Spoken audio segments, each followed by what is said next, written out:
this site already does a lot right. But were they inadvertently holding it back by burying one of their strongest differentiators, aka the loyalty placements that kind of makes their app shine and super, super sticky? Once we surfaced those loyalty placements, everything started to click. They had now an even stronger hero section, the CTA flows, and how the proof shows up. We also had a couple of small wins that can tighten the page without changing the overall direction. Let's get into it. Hi, I'm Martin, co-founder of Love Loyalty, which is a retention platform for Shopify Plus brands.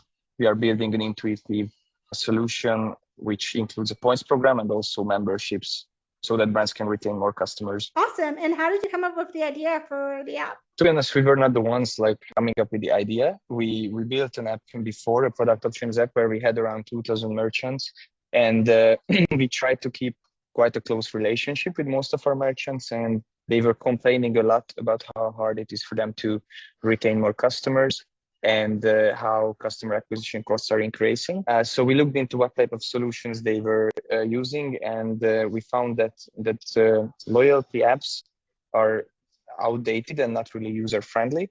So we started to experiment on what we could build in this sector that could provide more value to both for merchants and both for their customers. Yeah, awesome. That's always the sign of a really good app. Who's like the type of Shopify merchants who are using it? Like, or is it like pretty much across the board, everyone who's Shopify Plus, or is it like, do you find that it's more used in certain verticals? I mean, so when we were starting out, our users were mainly like smaller merchants who wanted to switch the traditional pop-up widget solution, which with using the pop-up widget in the loyalty app, it takes like 10 clicks to actually get to your points and redeem them for discounts. So it was super helpful for them to have like loyalty placements throughout the storefront. This is one of our key differentiator. And they started to use it, but then we realized that it's also super important to have like an intuitive loyalty program for Shopify Plus brands. So we are currently like moving up market, and our ICP is like between 5 and 50 million brands. Got it. And what are some of the what is I guess kind of like the key pain point that these brands are kind of realizing when they actually go to your app? Yeah, so basically, they want to retain more customers, or they want to reward their customers who are already returning. So these are the two key pain points, because it's hard for them to motivate their customers enough to come back again and again. And with the right incentives and the right solutions, they can set up a points program where whenever a customer wants to purchase a product like what they are selling, they will have this in mind as they are getting like rewards for it. So it's super important, test out what resonates well with the customers' needs and what they really value. So yeah. Awesome. So the first thing I'm immediately seeing is you have a pretty clear design, minimal, but like does the job. You definitely, I'm seeing kind of in the H1 immediately increase repeat purchases with our Shopify loyalty app. So that kind of hits into your point of your main kind of thing that your ICP wants, which is to increase retention. You're kind of signaling that right after the bat. Then you see bring back customers with an easy to use and efficient loyalty program that perfectly fits into the customer journey. My question to you within that second line is what separates your app from all of the other loyalty apps out there? There are quite a few differences, but the main differentiator is that we are using so-called loyalty placements on the storefront. So let's say a customer wants to purchase something and they put it in the cart, then their biggest motivation obviously is to get the purchase done as soon as possible, and they don't want to like click 10 times and think about where their points are to redeem them for discounts. While with Love Loyalty, we show their point balance right in the cart or even on the product page, and they can redeem their points for rewards with just 2 clicks without having to think a lot about it. I like it. I would almost say is like kind of that loyalty placement thing is kind of what I would call part of like your messaging, right? AKA the thing that makes you different, but also the thing that kind of gets somebody over the edge from thinking about this to actually becoming a customer, I would lean into that more within your hero section so that it is kind of more that differentiator. Another thing that I also really like the fact that you are leaning into some social proof.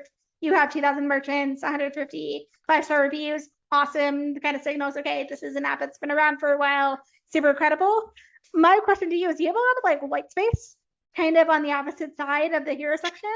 And I do wonder, is there a way that you can kind of showcase a sneak peek of what the app actually is, or a video or something like that kind of actually kind of reinforces exactly what makes your app different from everything else in Shopify? Yeah, so basically put it in here on the right hand side.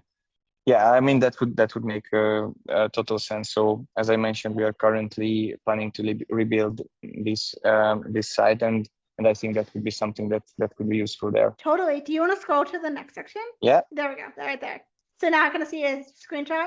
Go back down. So I see a screenshot. Makes a lot of sense. Scroll to the next section. Okay, now I see a loyalty app that works. Drive key metrics, build a loyal customer base, proven results.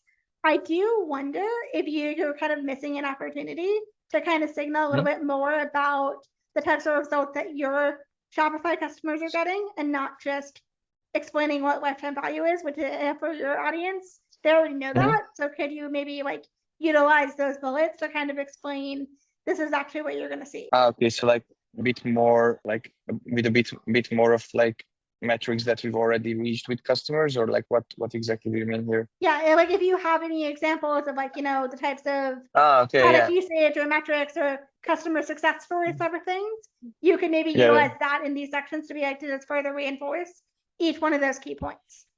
Yeah, that makes sense. Yeah. That makes sense. And then another kind of question I have for you is, it seems like half of it is maybe like app installs, half of it is sales web demos.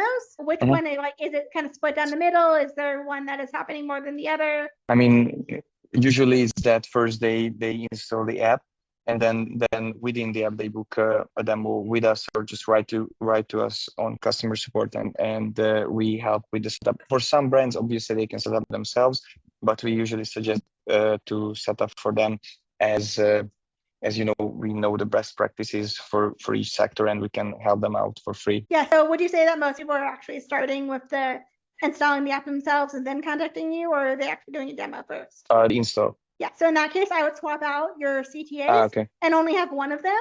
So it's just, install the app. So you reduce some of that friction, both there and then elsewhere within your hero section elsewhere, and just having it be the same copy across is just an easy way to get a lot more conversions. Yeah, that makes sense. And then scroll down.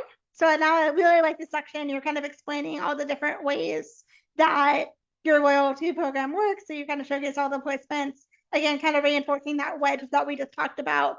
Loyalty placements are kind of reinforcing that right here. So you have the wedge, and now you have what I'd call like the wow moments, where it's like, okay, these are all the ways that this app actually works, and it makes it easier for someone to visualize it. I would actually say in general, I really like the idea of the video demo store. You might actually want to put that not only here, but also in your hero section as well. Okay, all right. Scroll down. That makes sense. So yeah, basically these were the storefront placements. I like it. And then you have kind of built on Shopify. It makes a lot of sense. Scroll down. Cool. Now you're getting into social proof. Makes even more sense. They're kind of reinforcing the 2,000 happy merchants, the different reviews. One thing you might want to consider is, I like all those reviews. Maybe adding in, like, if you have any ones that have kind of photos or video to just kind of reinforce that they are there.